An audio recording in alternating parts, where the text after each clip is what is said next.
I don't want anything to do with God at this point.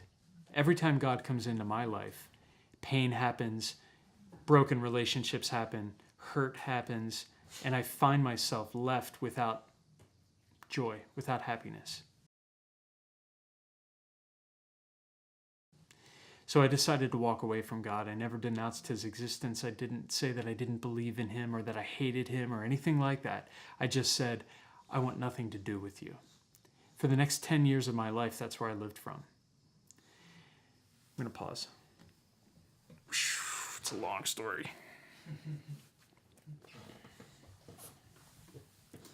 Lay down. Lay down. You're being a good girl.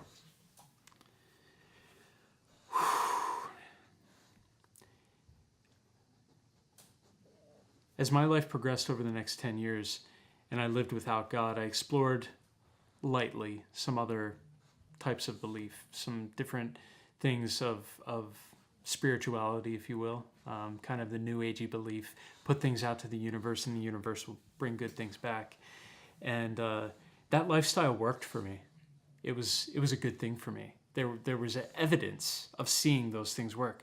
I let go. I shed the awareness and the worry and the living, and I lived in the moment. And I put good things out to the universe, and good things were starting to happen and change in my life.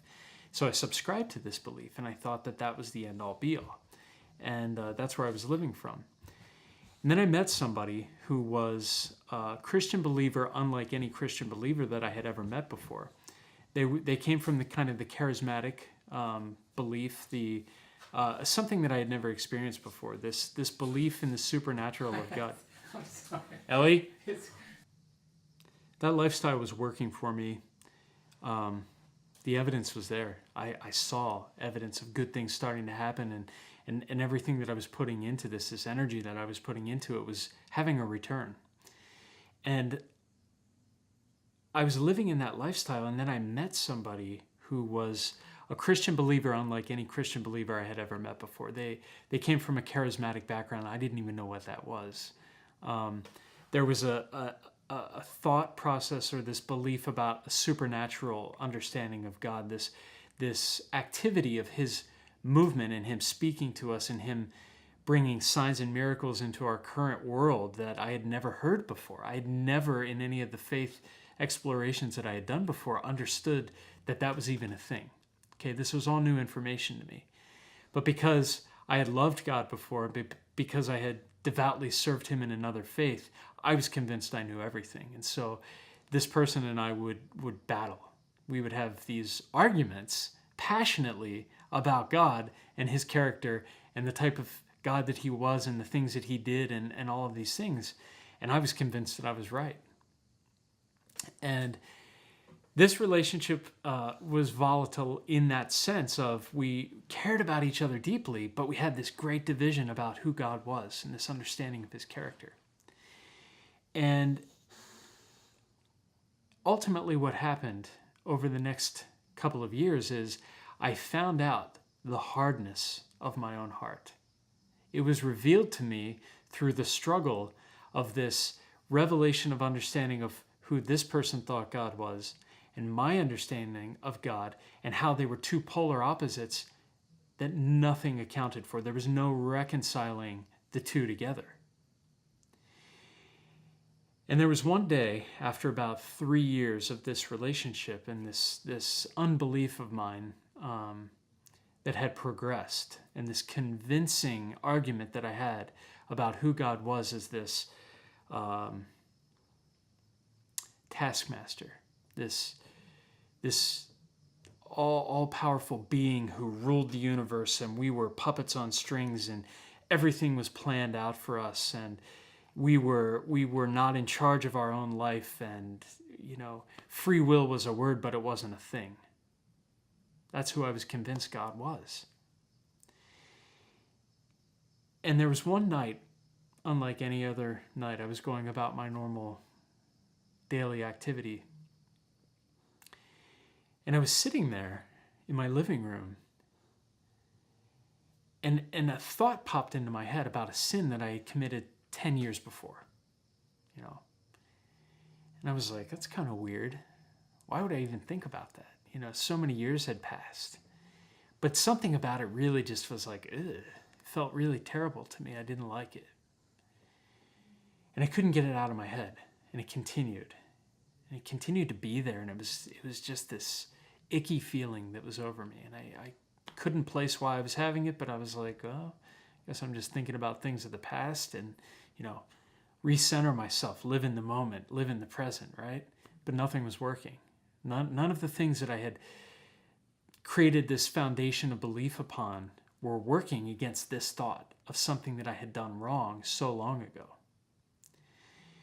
So I went through my evening and I went to bed that night and not feeling great. And I woke up the next morning and the thought was still there. And I was like, what is this? Why am I thinking about this? What's the deal? Why is this hanging over me the way that it's hanging over me? And I went to work that day, and all throughout the day, it was just kind of searing in my mind, this feeling. And I went home from work that night and it continued. But then something else happened. Another thought came about something else that I had done wrong. And I was like, ugh, feeling really bad about myself, starting to feel really terrible about myself. I was feeling these guilty feelings come over me and feeling this kind of this shame, this weight of this heaviness of it. And another one came. And then another one came. And I started thinking about all these things that I had done wrong. So I went to bed that night and had restless sleep, wasn't, feeling very great. And for whatever amount I slept that night, I got up and I went to work the next day, and these thoughts continued to progress. And I was just feeling starting to feel a little worried. I was feeling like, is there something wrong with me? Why am I feeling these things? Why am I remembering these things? What's going on? And I came home that night and they continued to amplify. They continued to get worse. And more thoughts came, and this weight and this guilt and this shame and this searing heat of angst was just over me, and there was nothing I could do to escape it. And I was starting to feel really worried about my mental state. I thought maybe am I having a nervous breakdown? And I started pacing my apartment and really worried about these things. And then a thought came into my head, and that thought was, one of these sins that you committed years ago, you hurt somebody, and you thought life goes on, you get away with it, and it's no big deal.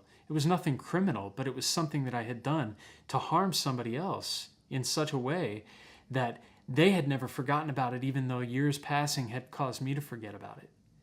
And I had this vision that somebody in their life was seeking vengeance, that they were angry with me about this sin that I committed against them, and that they had been all these years preparing and watching it, that they were actually going to come that night and climb through my bedroom window and kill me. And I actually had this vision of, it wasn't a vision in the sense of like, oh, I'm having this open vision of, a movie playing before me, but I had these thoughts, these internal visions that were happening in my mind of me laying in bed and somebody coming, opening my window with me unaware and killing me with a knife in my bed. It was very specific. And that I wouldn't be found for a few days, and that my body would just be laying there dead, bled out in my bed, and that after they found my body, people would be like, well, what the heck? What happened? Why was he killed? And then all of a sudden, it would come out, well, he did this, and he harmed this person, and these people were angry with him, and somebody came and killed him because he had done these things. And all of a sudden, I lost my mind.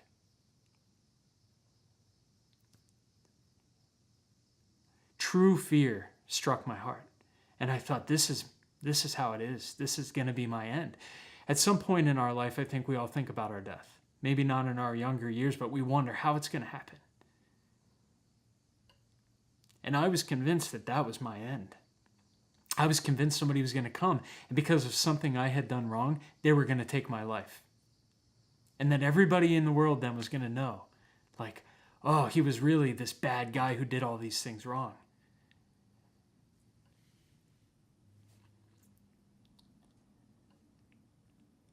At that point, the only thing that I could do was lay down on the floor and cry. Because nothing that I had done in my life to that point had led to anything. Because my life was going to end tonight, And everybody was going to know all the wrong things that I had done. And I lay down on my living room floor and I sobbed. And I just called out to God and I said, God, I didn't know this was how it was going to end. I don't want it to end this way.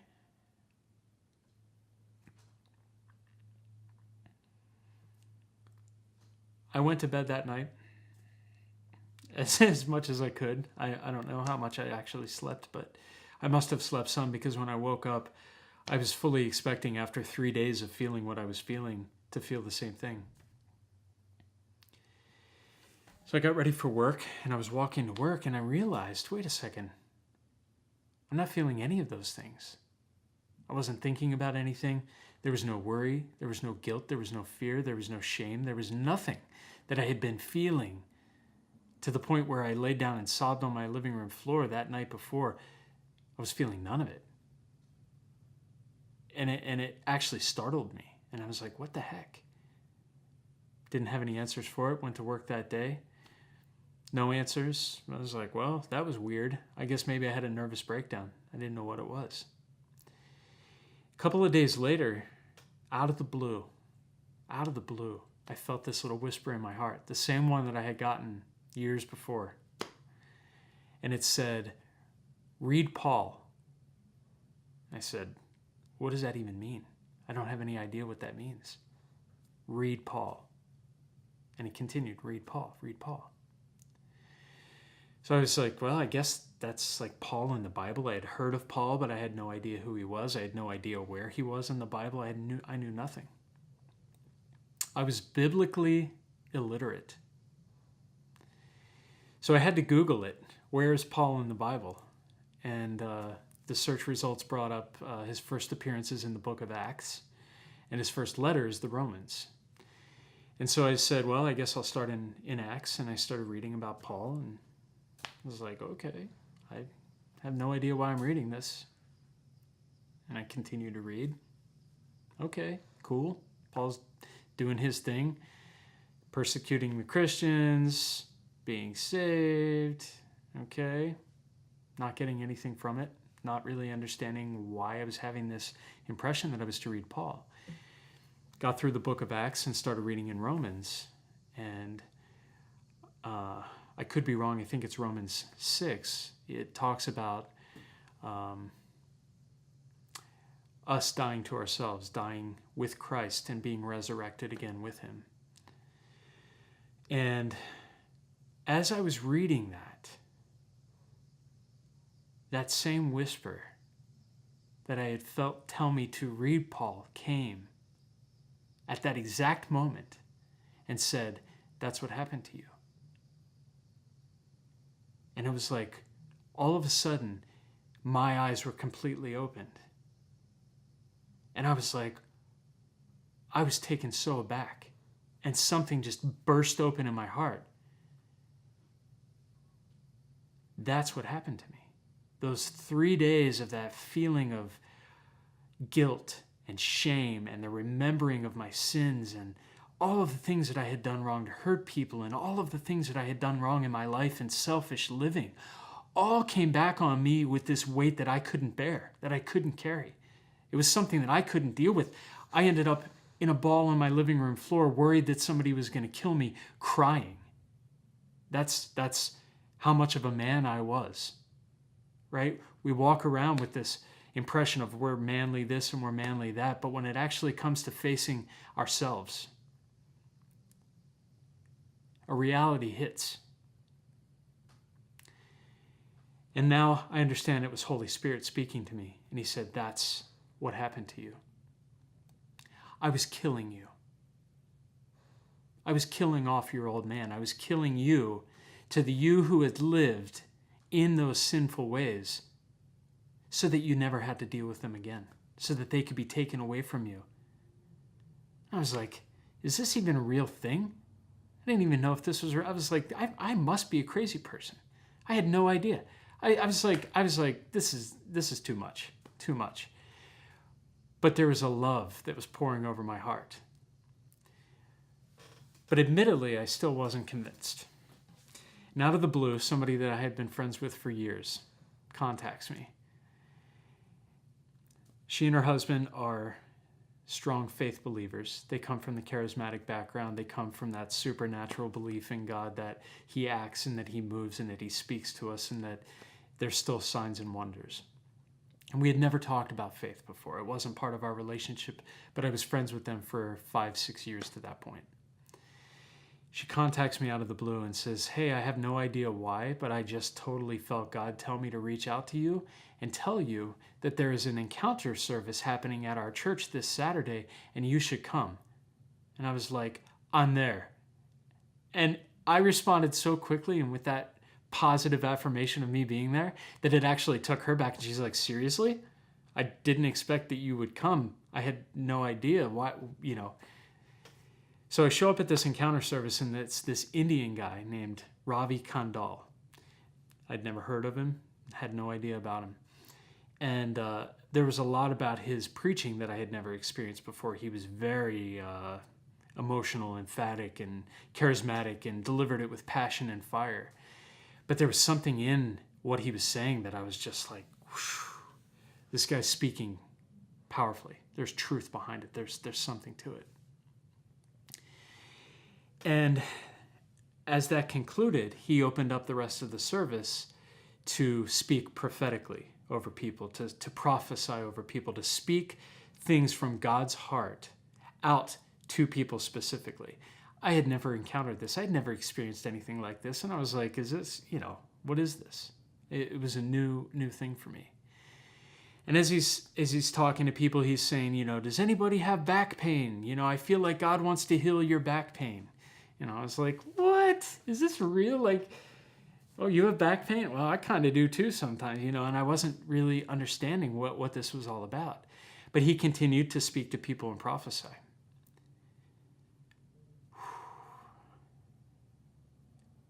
And then he stopped and he says, there's somebody in this room that has a fear that somebody's going to come in their bedroom window in the night and kill them in their sleep.